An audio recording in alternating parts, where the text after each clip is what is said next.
45 metų, kada mus ištrėmė, aš grįžau tik tai 58. Dėl ko mes nežinom, kad mes evangelikai. Taip mums raportavo, kad mes vokiečiai.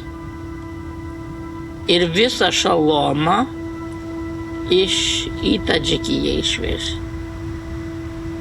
Tokių daugiausiai visi buvo arba evangelikai, arba dar viens evangeliks, kits kataliks, bet tokius visus suglemžė. Ir buvo iš visas vieta, iš visos Lietuvos, iš visų miestų surinkti ir sudaryts šaloms viens.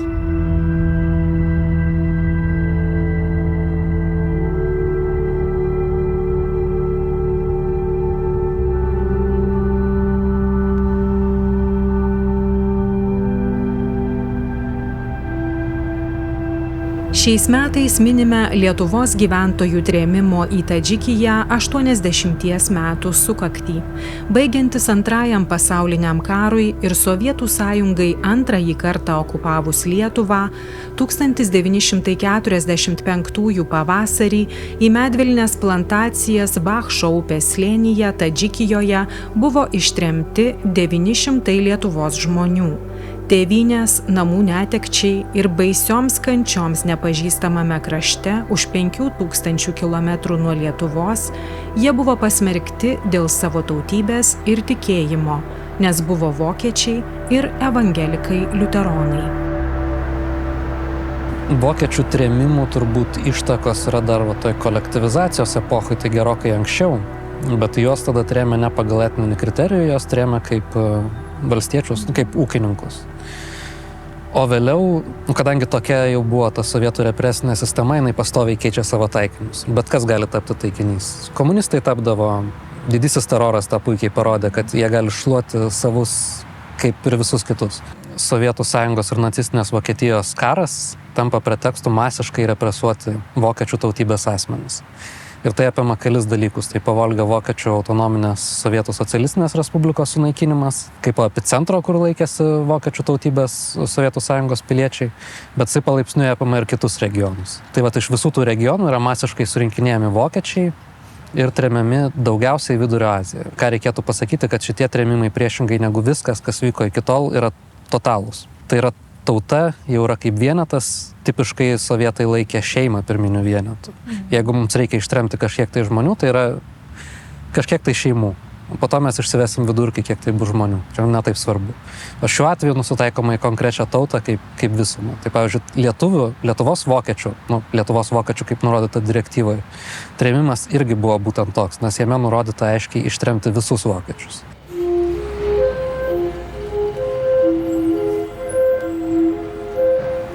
1944 m. gruodžio 16 direktyvoje pasirašytoje Lietuvos TSR vidaus reikalų komisaro Juozo Bartašiūno ir valstybės saugumo komisaro Aleksandro Guzevičiaus, NKVD ir NKGB operatyvinių grupių ir apskričių skyrių viršininkams buvo nurodyta per 2 savaites parengti išsamią kiekvienoje apskrityje gyvenančių vokiečių šeimų apskaitą ir pasiruošti jų trėmimui. Į tolimus Sovietų sąjungos rajonus nuolat gyventi turi būti iškeldinti visi vokiečiai gyvenantys Lietuvos TSR teritorijoje, nesvarbu kokia jų visuomeninė padėtis, veikla, amžius ir lytis. Visi su vokiečių šeima glaudžiai susiję ne vokiečių tautybės asmenys – žmona, vyras, augintiniai, giminaičiai priklausantys vokiečių šeimai arba tos šeimos išlaikomi.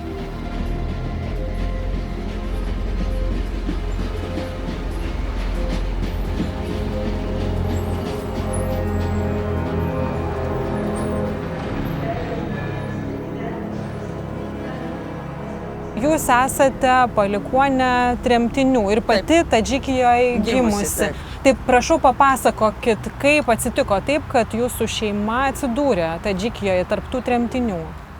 Mano močiutė, galiu kalbėti apie močiutę, kuriai buvo 31 ir ji buvo ištremta 45 metais su savo 3 vaikais ir uošve.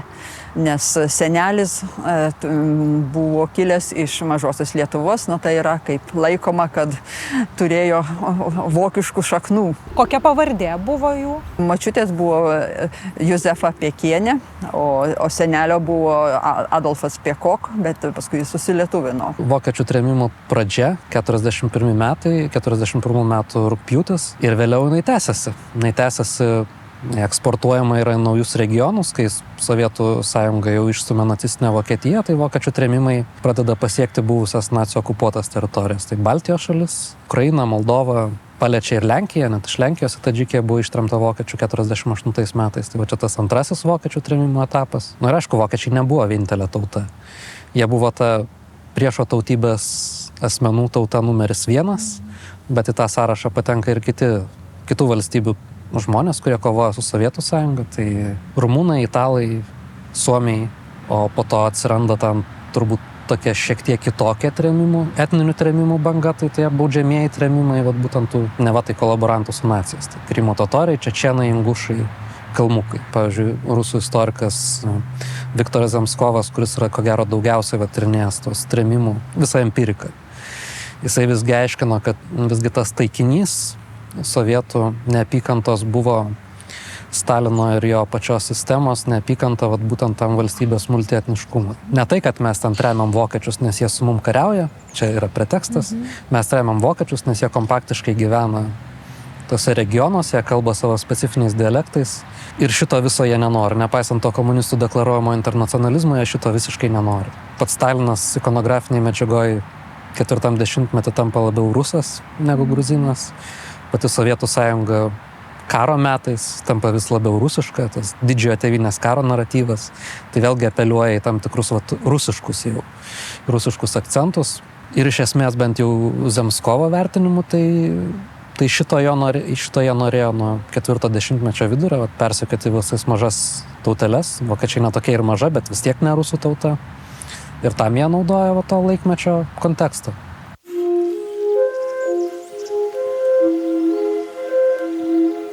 Didžioji dalis Lietuvos vokiečių ištisus šimtmečius gyvenusių Paprūsėje ir kituose šalies regionuose iš savo namų pasitraukė 1941 metų pradžioje Sovietų sąjungai su nacistinė Vokietija pasirašius susitarimą dėl gyventojų perkelimo.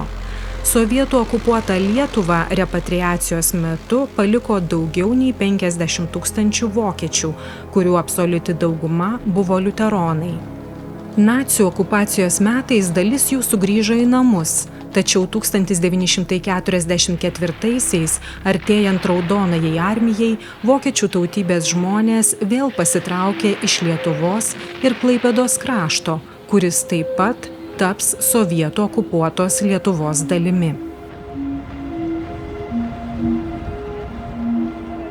Tikelbachas, o jis buvo vyriausias kunigas vokiečių bendruomenės Lietuvoje prieškaryje, sako, 44 metų Liepos mėnesį visa vokiečių bendruomenė buvo evakuota. Jis rašo, jeigu šiame pirmame karo etape, jis turbūt tikėjo, kad karas tęsis, kad gal ir sugrįš, jeigu mums tektų grįžti, tai mes reikalausime, kad mums vokiečiams Lietuvoje būtų suteikta tikėjimo išpažinimo laisvė. Nes mes žinome, kad karo metais okupacinė nacių valdžia ir ypač represinės nacių įstaigos Gestapas buvo uždraudę vokiečiams melstis. Neleido grįžti kunigams, neleido lankyti lietuviškų pamaldų, nors tie vokiečiai Lietuvos mokėjo lietuvių kalbą. Na, sovietinė valdžia turėjo žinoti, kad vis dėlto 44 metų Liepos mėnesį vokiečiai buvo evakuoti. Tie, kurie buvo sugrįžę repatriantai, gimė Lietuvoje, Lietuva buvo jų tėvynė, jie grįžo, apie 24 000 iš jų grįžo, tačiau jau artėjant frontui Liepos mėnesį okupacinė valdžia juos evakuavo.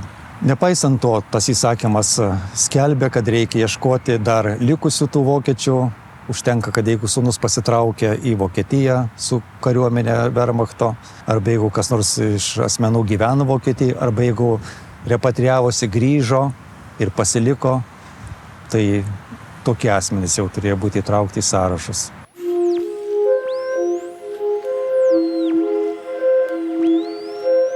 Slaptoje sovietų direktyvoje buvo nurodyta, kad sudarant vokiečių tautybės gyventojų sąrašus būtina atsižvelgti į tai, kad šie žmonės gali bandyti nuslėpti savo tautybę. Todėl reikėtų atsižvelgti ne tik į oficialiuose dokumentuose nurodytus duomenis, tačiau ir agentūros, tai yra saugumo turimus duomenis. Tremtinių sąrašus sudarantiems saugumo ir vietos valdžios pareigūnams buvo atrištos rankos, vokiškumo požymį priskirti savo nuožiūrą, remiantis turimais duomenimis. Tokiu būdu į tremtinių sąrašus pateko lietuvių tautybės žmonės, turėję ryšių su Vokietijoje gyvenusiais žmonėmis, įtariami tokiais ryšiais ar turėję vokišką pavardę. Taip pat evangelikai liuteronai, kurių tikėjimas ir ryšys su liuteronų bažnyčia buvo tiesiogiai siejami su vokiškumu. Kai aš tyrinėjau dokumentus valstybiniuose archyvuose, ypač ypatingajame archyve, susidariau tokį įspūdį, kad didžiuosiuose miestuose stengtasi gana objektyviai tirti įtartinų asmenų tautybę, ar jie buvo vokiečiai ar ne. Pavyzdžiui, teko aptikti tokį dokumentą, kai pakviečia asmenį, tarkime, apklausai, nepasako kokiu tikslu, paprašo paso. Pase parašyta akivaizdžiai, kad vokietis. Tai savaime absoliutus įrodymas, kad asmuo yra vokiečių tautybės ir toks asmuo buvo įtraukiamas į sąrašus. Bet tai buvo tik didžiuosiuose miestuose. Provincijoje tvyravo savotiškas chaosas. Ir jeigu aš pažvelgiu į Jurbarko ir Šakių tremtinių sąrašus, tai ten kyla daug įtarimų. Pavyzdžiui, Šakių sąraše vien Kidulių valsčiuje, vis Šakių rajono Kidulių valsčiuje, 61% šeimų iš viso rajono tik iš to valsčiaus. Kokiu būdu? Ir nagrinėdamas bažnyčios archyvus, aš aptikau Gavėnio liudijimą. Jis pasakojo, kad pavasarį vyko evangelikų surašymas. Kažkokie tai asmenys, jis nežinojo, kas tai per asmenys, lietuviškai kalbantis, neprisistatė, vaikščiojo per kaimus ir žiūrėjo, kur gyvena evangelikai. Taip jos vadino. Ir Gavėnis rašo, kad tai buvo nesistemingas surašymas, o tik tai atskiruose kaimuose. Tada kunigas Gavėnis kreipėsi į Valsčiaus vykdomąjį komitetą. O Valsčiaus vykdomasis komitetas atsako, kad nieko nežino. Nors vėliau paaiškėjo, kad būtent to Valsčiaus vykdomojo komiteto asmenys ir vaikščiojo, surašinėdami liuteronus, po tos liuteroniškus kaimus. Tada jisai kreipėsi į NKVD įstaigą ir ten paaiškinama, kad buvo surašinėjami užsieniečiai. Gavėnis tada nustemba, ką bendro liuteronai, kurie čia gimė, lietuviai, kurių tėvų tėvai gyveno, priklausė Jurbarko parapijai, ką jie bendrus turi su užsieniečiais. O tuo metu jau tos pavardės surašymo būdu liuteronų buvo įtrauktos tremtinių sąrašus. Ir buvo perduotos per vietos NKVD ir NKGB represinės struktūras į Vilnių. Šio trėmimo kontekste, jeigu yra apie 900 nutarimų, tai apie 5,5 būtų vokiečiai, identifikuojami kaip vokiečiais. Jeigu žiūrėtume išlikusius EGO dokumentus, tai pavyzdžiui Lietuvos gyventojų genocido rezistencijos tyrimų centre saugoma ta anketų kartoteka, kur pildė žmonės duomenis apie save, apie savo artimuosius, tai tenai iš tų išlikusių būtų gal kokie 60, kurie save pripažino, kad mes vokiečių šeima. Tai nuo maždaug 600 iki 60. Nei vienas iš tų variantų turbūt nėra teisingas, nes kartais anketas pildo net draugai, pavyzdžiui, arba kartu tremtyje buvę. Tai tas skaičius turbūt kažkur yra pusiaukelėje, o kaip daro atranką, vėlgi ten pilna visokiausių absurdų. Pavyzdžiui, vieną galiu iliustraciją pateikti. Ponia Germanienė, tremtinė išvežta į Tadžikiją. Pirma santuoka iširo, jinai išsiskyrė, po to ištekėjo už Lietuvoje gyvenančią rusų. Kadangi jinai gyveno Kaune, ten buvo vykdoma tokia aptaki apklausa, kas potencialiai gali būti vokietis, ir buvo apklaustas jos pirmasis vyras, kuris nurodė, kad jinai yra vokietė. Jinai yra vokiečių kilmės. Tada sovietų represinės struktūros susiranda jos asmens dokumentus, tai yra tarpukarinis Lietuvos pasas, kur yra labai aiškiai nurodyta tautybė lietuvė. Sovietų reokupacijos metu jinai išsiima naują pasą, tenai vėl nurodyta tautybė lietuvė. Vokiškai jinai nekalba. Į Vokietiją nebuvo išvykus. Jinai save laiko lietuvė, bet to buvusio vyro liudijimo Iš esmės užtenka, kad jai užkrenta ta vokiškumo žymė ir jinai ištremiama ne tik kaip vokietė, bet dar kaip vokietė slepianti savo tautybę. Tai vat, kai pasiemi tokias individualias istorijas ir jų yra pakankamai daug, tai pasidaro labai painu atsakyti, ką sovietinis režimas identifikuoja kaip vokiečiais. Ir čia turbūt tas pats aspektas baisiausias, kad pats režimas nustato, kad tu vokietis. Panašiai kaip vakarų Europoje atsitinka su žydais. Jie vakarietiškai emancipuoti, jie dalis savęs nebelaiko žydais. Nacija nusprendė, ne, tu esi žydas. Tai va čia panašiai atsitinka su Lietuvos vokiečiais. Tai daugybė žmonių, kurie nieko bendro su vokiška tautybė neturėjo, galbūt iš tikrųjų buvo evangelikai liuteronai. Kažkokia dalis tikrai buvo ir ženkli dalis. Kai kurie galbūt turėjo kažką giminės linijoje, kas iš ko paveldėjo vokišką pavardę. Kai kurie neturi visiškai nieko bendro, apart to, kad, pavyzdžiui, kažkoks giminaitis yra pasitraukęs į Vokietiją. Kažkas vietose dažnai turėdavo nurodyti. Jeigu tu ieškai vokiečių, kažkas pagal kažką turėtų tau pasakyti, kas yra vokietė. Gal to kaimyno šeima buvo išvykusi į Vokietiją. Galbūt jie yra evangelikai liuteronai. Galų gale pati sovietinių slengų evangelikų liuteronų bažnyčia buvo vadinama vokiška bažnyčia ir vokiškų tikėjimų. Tai kas gali būti akivaizdžiau? Tai va, taip režimas iš esmės ir ieškojo tų žmonių ir jos kažkokiais tai būdais, kažkokiais kanalais, ar kaip repatriantus, ten gal paprasčiau rast, evangelikus liuteronus pagal bendruomenę paprasčiau rast, kitur tampa visiškai neaišku, kas tie žmonės, bet kažkodėl jos randa kaip vokiečius. Bet kyla klausimas, kaipgi operatyviniai darbuotojai Vilniuje galėjo nepastebėti, kad jie iš tikrųjų nebuvo vokiečiai. Tirdamas ypatingajam archyve dokumentus, tas pažymas aš pastebėjau štai tokią tendenciją. Jeigu vykdomasis komitetas pažymoj įrašydavo, kad asmuo yra vokietis, tada Vilniuje operatyviniai darbuotojai priėmė tai už pagrindą. Ten iš tikrųjų jokių įrodymų nebuvo. Vokiečių tautybės ir viskas. Oficialūs organai vykdomieji komitetai parašė ir šie asmenys, lietuviai, liuteronai, buvo pasmerkti tremčiai.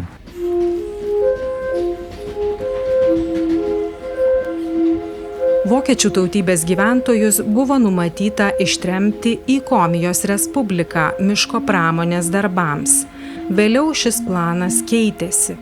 Į sąrašus pateko daugiau nei 1000 Lietuvos gyventojų iš Alytaus, Kauno, Kretingos, Lazdijų, Marijampolės, Mažeikių, Panevėžio, Raseinių, Šakių, Šiaulių, Tauragės, Telšių, Ukmergės, Vilkaviškio apskričių ir Kauno miesto. Jų trėmimas prasidėjo balandžio 22 dieną. Buvo vėlus vakaras jau, vos nerti 2, kad pasibeldė milicija į tą namelį ir pasakė, kad jūs turit porą valandų susikrauti ir porą valandų pasiimti vaikus, net nesusikrauti. Ir močiutė buvo grinai, jinai sakė, aš buvau grinai įsitikinus, matyt sušaudys. Ir jinai visą laiką tuo meldėsi, sako, džiovinom duoną, kad jeigu koks karas ar kur maišiukus, mes net maišiuko to nepasiėmėm su duona. Jinai nieko nepasiėmė, pasiėmė vaikus ir uošvę, kadangi jinai gyveno kitur, jie susitiko traukinį, kad ją iš kažkur kitur atvežė ir ištrėmė.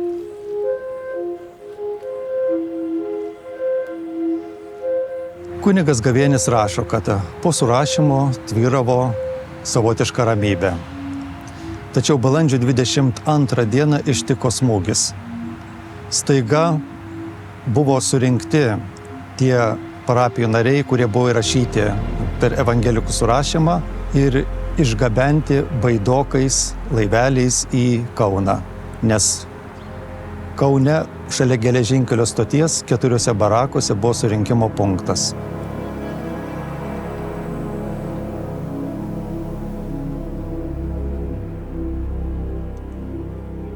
O čia šita bažnytėlė buvo, tik šito viršaus nebuvo, buvo jinai mažesnė.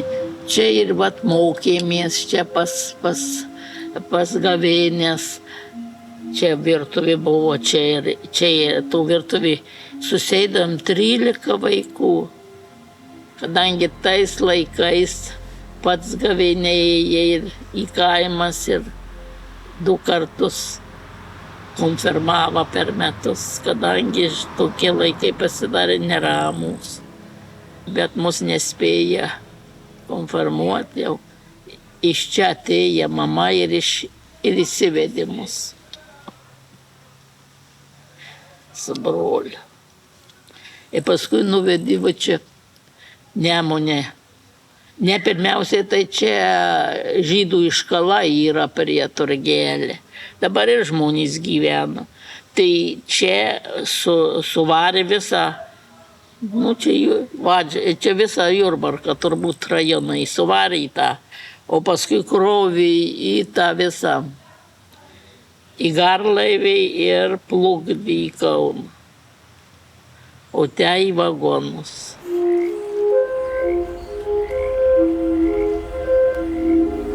Susirūpinęs, matydamas, kaip išvežami jo parapijiečiai ir šeimos nariai, Jurbarko liuteronų parapijos klebonas kunigas Jurgis Gavėnis negalėjo tylėti. Rašė laiškus ir apie tai pranešė Lietuvos evangelikų liuteronų bažnyčios konsistorijos nariams. Gavėnis tada rašo kunigui Kalvanui, aprašo situaciją ir sako, visi yra lietuviai, gryni lietuviai. Kalbėdamas apie savo tėvus, giminaičius, jis sako, mane į jokius sąrašus repatriacijos nebuvo įsirašę. Ir iš tikrųjų, ypač tose kaimuose, kur gyveno Gavėnių tėvai, ten buvo labai aktyvus prieškario judėjimas Pagalba. Pagalba tai tų mūsų bažnyčios patriotų, kurie siekia lietuvinti, tiesiog mažinti vokiečių įtaką tarpukario bažnyčioje. Nes tarpukario bažnyčioje juk jis susidėjo iš 3 tautinių grupių. 28 000 vokiečių, 24 lietuvių tautybės ir 12 000 latvių tautybės. Ir jie norėjo būtent tą pagalbos organizaciją, Gavėnis, Preikšaitis ir kiti, lietuvinti ypač Suvalkijos parapijas. Taigi jie buvo, tie patriotai, gryni lietuviai, atsisakė pasitraukti 41 metais į Vokietiją. Ir būtent šitie asmenys įtraukiami į sąrašus. Kaip vokiečiai. Kaip vokiečiai. Pavyzdžiui, aš žiūrėjau Gavėnių šeimos anketą. Ir ten parašyta, kad Gavėnis toks yra vokietis, vokiečių tautybės. Jokių įrodymų nieko. Taigi šitie asmenys vien todėl, kad išpažino liuteronų tikėjimą, buvo įtraukti į tremtinių sąrašus. Apskritai tai Lietuvoje vienintelis atvejis, kai asmenys dėl dėl tautybės vokiečių buvo tremiami. Vienintelis atvejis Lietuvoje, kai grupė nukentėjo vien todėl, kad buvo vokiečiai. Tačiau, kai mes pažvelgėme į dokumentus, mes matome, kad liuteronai taip pat buvo vienintelė religinė grupė, kuri Lietuvoje buvo persekiota vien tik tai todėl, kad išpažino šį tikėjimą.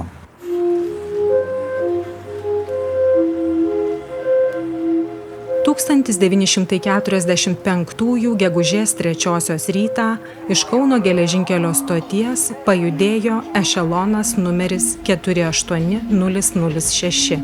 Jame į nežinią iškeliavo 898 žmonės, daugiausia moterys ir vaikai.